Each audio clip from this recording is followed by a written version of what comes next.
everybody. So I just wanted to give you a little bit of contextual information for the Working with Sources handout that I've either given you or posted.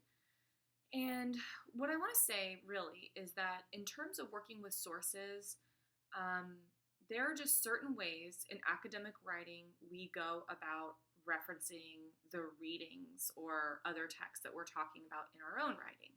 Okay. So an important element is to introduce the text formally. The first time you mention it, you introduce it formally.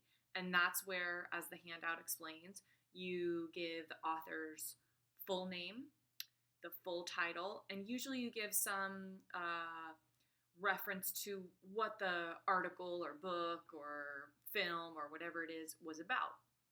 Okay, like a general overview of its topic. So that's just a way of signaling to your readers, like, hey, I'm about to talk about this reading or text, okay, in my essay. It's just sort of a signal to your reader that you're going to be discussing their ideas.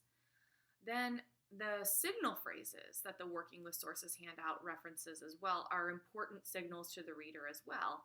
They continually signal to the reader, hey, these ideas are this author's ideas. So when you say something like Paulin says, or Paulin describes, or Paulin writes, or Paulin argues, you're signaling to your reader, these are his ideas. Okay?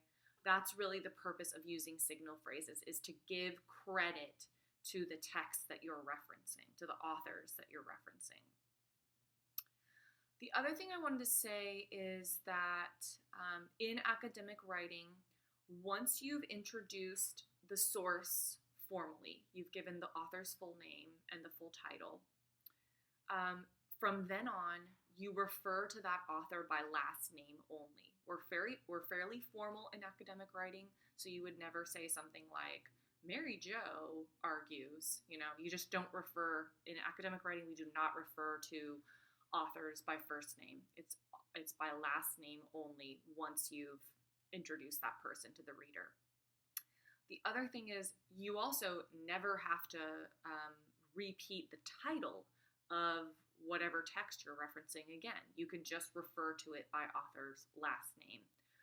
The only catch there is if maybe you're looking at a text that has no single author, then you would refer to it by the title. But in most cases, there is an author, and so you refer to that text by author's last name only.